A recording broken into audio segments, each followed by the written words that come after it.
네, 안녕하세요. 테슬라 투자로 은퇴하기 아트라운TV입니다. 오늘 주제는요, 테슬라 불안한 시장을 이용해서 장기 투자하라 라는 주제로 말씀을 드리겠고요.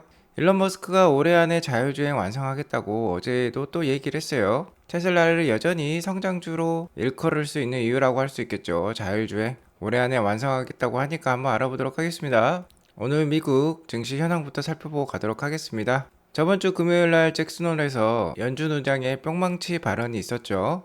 최근 인플레이션이 꺾이는 모습이 나오고 있지만 연준은 계속해서 공격적인 금리 인상 기조 이어나가겠다라는 식의 매파적인 발언이 있으면서 저번 주 금요일 하루만 글로벌 증시의 시총이 2조 달러나 증발을 했습니다. 우리 돈으로 2,700조 원이나 증발했다고 볼 수 있겠어요.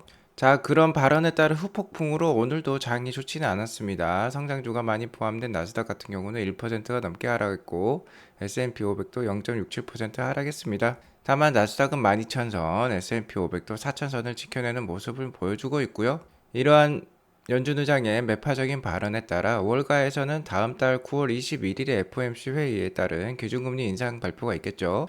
최소한 75bp 인상할 것으로 전망이 되고 있습니다. 그러니까 자이언트 스텝의 금리 인상이 있을 거라는 얘기죠. 최근에 인플레이션이 많이 떨어지면서 50bp 즉 빅스텝의 금리 인상이 있지 않을까라는 시장의 기대 심리가 만연했었는데요. 이제는 그러한 기대 심리가 한풀 꺾였다라고 볼 수 있을 것 같습니다. 실제로 현재 시장은 75bp로 올릴 가능성을 72.5%로 전망하면서요. 9월까지 지속해서 강력한 긴축, 강력한 금리 인상이 있을 것으로 전망을 하고 있습니다. 그리고 최근에 이라크의 정치적, 지정학적 상황이 좀 좋지 않은 상황인데요. 이라크 역시 사우디와 더불어 세계 최대 산유국 중에 하나라고 볼 수 있겠습니다. 그러면서 유가가 4%나 넘게 큰 폭으로 상승했습니다. 그래서 90 한 7불까지도 올라왔어요. 자, 이에 따라서 에너지주가 좋았던 하루라고 볼 수 있겠습니다. 자, 오늘 전반적으로 다 빠졌는데요. 엔비디아가 8월 달에 좋지 못한 실적을 발표했죠. 그 이후에 계속해서 주가가 안 좋은 흐름 보여주고 있습니다. 그래서 전반적으로 반도체뿐만 아니라 기술주 전반적으로 악영향을 끼치고 있다라고 볼 수 있을 것 같고요. 오늘 유가가 많이 상승했으니까 에너지 주식은 좋았습니다. 그리고 파월 연준 의장이 미국 경기 가계 기업들에게 악영향이 있을 것이다 라고 얘기를 했죠. 어느 정도 얕은 경기 침체를 예상을 하고 있는 상황입니다. 그렇기 때문에 경기에 민감한 업종들 지금 안 좋은 모습 보여주고 있다고 할 수 있겠어요. 에너지 주식 역시 경기에 민감한 업종이지만 지정학적 리스크에 따른 유가 상승이 올해 내내 지속이 되고 있습니다. 그래서 에너지 주식은 그나마 좀 선방하고 있는 모습 보여주고 있습니다. 자, 아무튼 저번 주 금요일 파월의 잭슨홀의 매파적 연설에 따라서 자이언트 스텝에 해당하는 0.75% 금리 인상, 75bp 금리 인상 확률이 72.5%까지 올라왔습니다. 9월 21일 FOMC 미팅에 이제 0.75% 금리 인상 확률이 훨씬 더 높아졌어요. 자, 한 주 전만 하더라도 0.75% 금리 인상 확률이 55%였습니다. 근데 이게 지금 72.5%까지 올라왔고 거의 이게 맞더라고요. 이때까지 보면 이러한 예상이 잘 맞아 떨어진데 아직 9월 21일 FOMC 회의 때 전까지는 아직 많은 기간이 남아있죠. 20일이 넘게 남아있기 때문에 계속해서 이 전망치 수위 살펴보면서 우리가 시장에 대응해 나가야 되겠다라고 말씀을 드릴 수 있을 것 같습니다.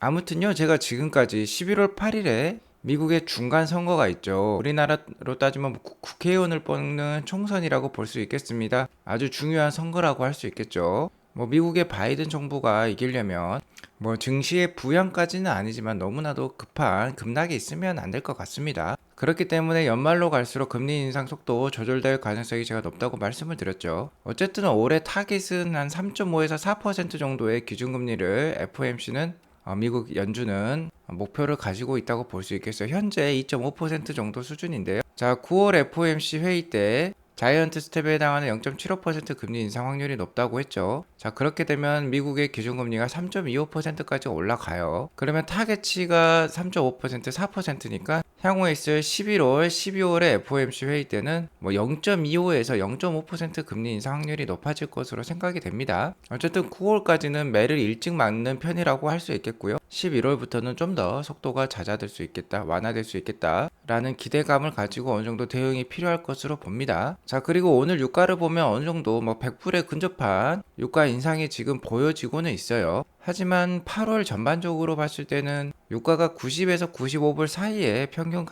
값을 보여주었습니다. 자, 그렇기 때문에 9월 13일에 발표될 8월 CPI 지수가요. 충분히 전월보다 낮게 나올 가능성이 높겠습니다. 자, 그러한 부분들이 향후 FOMC 금리 인상 발표에 어느 정도 반영이 될 것으로 생각이 들어요. 아무튼 뭐 9월 FOMC 이전까지는 어느 정도 인내가 필요한 시장이라고 볼 수 있겠고요. 그 이후부터는 그래도 점차 나아질 시장 분위기가 있지 않을까라고 조심스럽게 전망을 해보겠습니다. 자, 아무튼 지금 시장 전반적으로 위기가 다시 찾아온 상황이라고 볼 수 있겠습니다. 오늘 나스닥 일봉 차트를 보면은 51선 지지를 보여주면서 12,000선을 그래도 지켜내는 모습이었어요. 하지만 저번 주 금요일에 4% 가까운 장대 음봉에 큰 하락이 나왔기 때문에 아직까지도 뭐 좋은 모습이다라고는 볼 수 없을 것 같습니다. 어느 정도 슬로우 스토캐스틱을 봤을 때 이 하단에 있기 때문에 이제 반등이 나와야 될 시점이라고 볼 수 있겠는데, 저번 주 금요일 하락이 워낙 셌기 때문에 계속해서 어느 정도 지지부진한 흐름이 이어질 것으로 생각이 들고요. 다만 금주에 어느 정도 반등이 나와서 121선을 재차 뚫어낸다, 그러니까 12,400 이상으로 올라선다 라고 하면 아직도 지수가 센 것이라고도 볼 수 있겠습니다. 하지만 지금 당장은 더 흘러내릴 가능성이 높아 보이고요. 흘러내리더라도 11,400, 11,500은 좀 지킬 필요가 있겠다라고 말씀을 드리겠고, 자, 마지노선 이런 거를 정해두는 게 중요하다고 했죠. 마지노선은 근 3개월간의 역 헤드 앤 숄더 패턴을 보여줬는데요. 여기가 머리면 어깨가 여기에 있는 것입니다. 그래서 그 어깨에 해당하는 선이 11,000선 정도 되는데, 이 어깨는 지켜주었으면 싶은 마음에 제가 마지노선은 11,000선으로 삼았다라고 볼 수 있을 것 같습니다. 당분간 횡보 또는 하락할 가능성이 높아 보이고요. 아무튼 이러한 이정표들, 마일스톤들 잘 생각하시면서 투자에 임하셨으면 좋을 것 같습니다. 테슬라는 그래도 최근 시장의 움직임보다는 괜찮은 모습이에요. 잘 버티는 모습이라고 할 수 있겠고, 현재 시장이 워낙 안 좋기 때문에 단기적으로는 한 260불 선까지 하락도 염두를 해두고 대응할 필요가 있을 것 같습니다. 나스닥이 한 번 더 흘러내려서 테슬라 역시 크게 하락할 수 있으니까요. 그래도 한 260불까지 내려가면은 단기적으로 많이 하락한 거니까 좀 어느 정도 매수가 필요할 것 같다라고 보고요. 260불이라고 제가 제시하는 이유는 테슬라가 6월 달에 이렇게 삼각 쐐기형 패턴을 만들면서 힘을 모았다라고 말씀드렸죠. 제가 여기 이때 상승의 가능성이 더 높을 것 같다라고 말씀을 드렸었고, 이 당시에 260불을 넘어서면서 큰 상승을 보여주었었습니다. 그렇기 때문에 이 순간에 주가가 한 번 더 레벨업 됐다고 할 수 있겠어요. 그래서 260불 선이 어느 정도 단기 지지권이지 않을까 생각을 해보겠습니다. 아무튼 테슬라 하반기 호재 많다고 제가 말씀드렸죠. EV 크레딧도 이미 통과를 했고 9월 30일에 AI 데이도 있고 신용 등급 상향이 있을 수도 있습니다. 그렇게 되면은 매수세가 좀 더 몰리면서 충분히 올해 안에도 뭐 한 350불까지도 한번 노려볼 만한 테슬라라고 저는 생각을 하고 있어요. 그래서 여기에서 더 떨어지면 당연히 계속해서 분할 매수로 대응하시면 좋을 것 같습니다. 자, 이제 내일 모레면 9월달이 시작되는데요. 9월달 주요 스케줄 한번 살펴보고 가도록 하겠습니다. 일단은 9월 2일 이번 주 금요일이 되겠죠. 이번 주 금요일에 또 미국 고용 보고서 발표가 있는데, 미국 고용은 더할 것 없이 좋은 상황이라고 지속해서 말씀을 드리고 있습니다. 8월 달에 발표된 미국의 실업률은 3.5%로서 거의 완전 고용 상태라고 할 수 있겠고요. 비농업 고용도 52만 8천 건이나 저번 달에 증가를 했었습니다. 아직 전반적으로 고용에 관련돼서 그렇게 큰 이슈는 없어 보이니까요. 이번에도 괜찮은 수치가 나올 것으로 생각이 들어요. 역시나 이번 달에 중요한 거는 미국 CPI 지수 발표랑 FOMC 회의가 있겠는데요. FOMC 회의 이전에 한 일주일 전에 미국 CPI 지수 발표가 있습니다. 8월 달에 나왔던 7월 달 수치가 8.5% 정도였어요. 자, 이번 달에는 9월 달에는 이것보다 낮게 나올 가능성도 상당히 높아 보이니까 그렇게 나쁠 것 같지 않고요. 자, FOMC 회의 9월 21일에 금리 인상 발표가 있을 건데 75bp 확률이 지금 70%가 넘어가는 상황이니까 75bp가 될 확률이 높을 것 같습니다. 그렇기 때문에요. 9월 FOMC, 그러니까 9월 한 20일 전까지는 다소 전반적으로 주가가 약세를 보이거나 횡보할 가능성이 높아 보입니다. 자, FOMC 회의라는 불확실성이 존재하고 있기 때문에 주가가 그렇게 큰 힘을 쓰지 못할 것 같고요. 지금 추세도 한번 꺾인 모습을 보여주고 있죠. 그러니까 자, 9월 FOMC 회의 전까지 주가가 하락하면 테슬라와 같은 좋은 주식 잘 모아 나가시면 좋을 것 같습니다. 자, FOMC 회의가 끝나면 9월 30일에 바야흐로 테슬라 AI 데이가 있죠. 아무래도 테슬라 봇 옵티머스 프로젝트의 프로토타입이 나올 것 같습니다. 시제품이 나올 것 같은데요. 이날 시제품에 대한 청중들의 반응이 좋으면, 시장의 반응이 좋으면 테슬라의 PER이 높아지면서 테슬라 주가가 뛰어오를 수 있는 계기가 충분히 될 수 있어요. 그렇기 때문에 중요한 날이라고 할 수 있겠고요. 이날 동일에 자, PC 지수 발표도 있습니다. 전월에 한 6.3% 정도 나왔는데요. 자, 이것 역시 좀 내려가는 흐름이 충분히 나올 수 있는 상황이라고 볼 수 있을 것 같습니다. 아무튼 최근 3개월의 장을 살펴보면요. FOMC 회의 때 금리 인상이 자이언트 스텝, 그러니까 75bp 금리 인상 발표할 때마다 오히려 불확실성이 제거되면서 주가가 잘 오른 모습 보여주었어요. 자, 9월 21일까지는 어느 정도 불확실성이 있다가 오히려 75bp 인상으로 발표가 돼버리면 불확실성의 소멸로 9월 말부터는 증시가 좀 더 안정세를 보일 가능성도 높겠다라고 말씀을 드릴 수 있을 것 같고요. 자, 최근에 FSD 베타 10.69 버전이 발표가 되었죠. 약 일주일 전에 발표가 되어서 한 1000명에게 배포가 되었고요. 바로 오늘이죠. 8월 30일, 우리나라 시간 8월 30일이고 미국 기준으로 1만 명에게 배포가 된다고 합니다. 자, 이번 10.69 버전에 대해서 상당한 호평들이 많고요. 자, 이 버전을 좀 더 개선해가지고 지금 와이드 릴리즈 시키겠다는 게 일론 머스크의 계획입니다. 그래서 9월 5일 이후, 그러니까 앞으로 일주일 이후에요, 이제 10만 명에게 배포가 될 가능성이 높다고 합니다. 10만 명 정도면 이제 와이드 릴리즈라고 할 수 있을 것 같고요. 이와 동시에 이날 9월 5일 이후부터는 FSD 가격을 기존 12,000불에서 15,000불로 인상을 한다고 했죠. 자, 상당한 자신감을 표출하고 있다라고 볼 수 있을 것 같고요. 자, 어제 일론 머스크는 노르웨이에서 있었던 온스 2022 에너지 컨퍼런스에 참석을 했었어요. 이렇게 인터뷰를 하고 있는 모습이 지금 잡히고 있는데요. 이 인터뷰상에서 일론 머스크는 또 한 번 아주 강력한 얘기를 했습니다. 일론 머스크의 올해 안에 이루어야 될 두 가지 목표가 이렇게 두 개가 있죠. 먼저 스페이스X의 스타쉽, 지금 뭐 지구상에서 가장 거대한 로켓이라고 할 수 있겠는데, 이 스타쉽을 궤도에 올리는 게 첫 번째 목표라고 할 수 있겠고, 두 번째는 FSD 와이드 릴리즈가 되겠습니다. 자, 올해 연말에 미국뿐만 아니라요, 유럽까지 이 FSD를 와이드 릴리즈 시키겠다는 게 일론 머스크의 계획이라고 할 수 있겠습니다. 자, 실제로 일론 머스크는 이렇게 얘기를 하고 있어요. 네, 보시면 trying to ideally get done before the end of the year 라고 얘기를 하고 있는데, 자, 이성적으로 생각했을 때 올해 안에 내가 끝낼 수 있다는 거, 끝내려고 노력하는 것이 두 가지 기술이 있어요. 두 가지, 그러니까 첫 번째는 스타쉽이고 두 번째는 테슬라 cars to be able to do self-driving. 그러니까 올해 안에 self-driving, 자, 완전 자율주행을 만들어 놓겠다는 거죠. 자, 이러한 발언은 어제 에너지 컨퍼런스 인터뷰상에서 했다는 겁니다.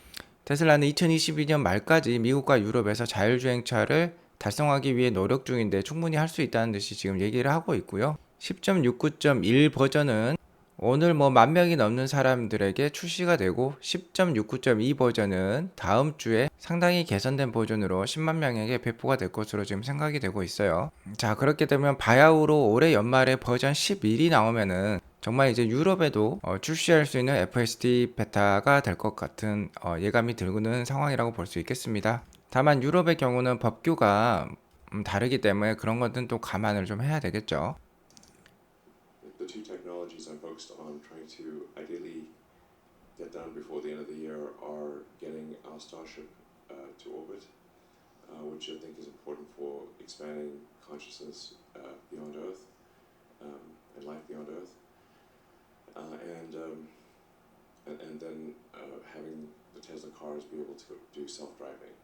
네, 좀 전에 보셨듯이 본 컨퍼런스 인터뷰상에 올해 안에 두 가지의 목표를 꼭 이루겠다고 얘기를 한 것입니다. 스타쉽을 궤도에 올리고 테슬라를 자율주행차를 올해 안에 만들어내겠다라고 다시 한번 얘기를 했고요. 자, 만약에 이게 현실이 된다면 테슬라의 기업 가치는 정말 무한대로 올라갈 수 있습니다. 그렇기 때문에 우리가 테슬라에 장기 투자를 해야 된다라고 볼 수 있겠고요. 자, 뭐니 해도 일론의 건강이 가장 중요하다라고 볼 수 있겠습니다. 일론은 최근에 친구의 어드바이스를 듣고 간헐적 단식을 하고 있는 것으로 지금 파악이 되고 있어요. 그래서 feel healthier, 그러니까 좀 더 건강해진 것 같다라고 얘기를 하고 있으니까 우리가 안심할 수 있는 부분이라고 할 수 있겠고요. 자, 올해 안에 자율주행 완성한다고 일론 머스크가 얘기를 했지만 시장은 아직도 계속 불안한 상황입니다. 올해 내내 이러한 시장 불안은 지속이 될 것으로 생각이 들어요. 아무래도 얕은 경기 침체는 이미 와 있는 것 같고, 이러한 경기 침체 상황은 연준이 칼자루를 쥐고 있죠. 연준이 어느 정도 인플레이션이 이제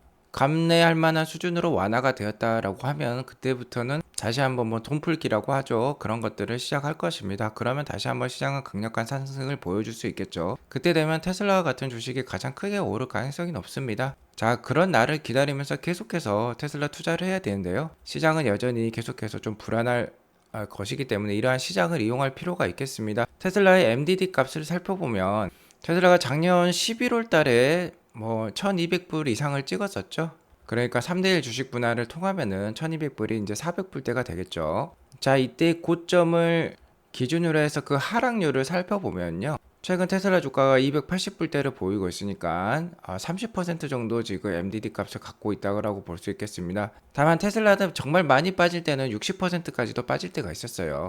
테슬라 같은 파괴적 혁신 성장주는 아무리 몸집이 크더라도 이렇게 크게 빠질 때가 있습니다. 자, 그러니까 이런 것들을 감안했을 때 내려갈수록 많이 사는 분할 매수를 할 필요가 있다는 것이죠. 자, 이렇게 크게 빠질 수 있지만 오를 때도 크게 오르는 게 우리 테슬라라는 거 잘 알고 있습니다. 그러니까 이를 기회로 충분히 활용할 필요가 있겠다. 단기 투자를 하던 장기 투자를 하던 이런 기회에 꼭 활용하셔가지고 좋은 투자 이어나가시면 좋을 것 같습니다. 오늘은 이것으로 방송을 마치겠고요. 오늘 방송이 도움이 되었으면 구독과 좋아요 알람 설정 꼭 눌러주시기 바라겠습니다. 오늘도 좋은 하루 되세요. 감사합니다.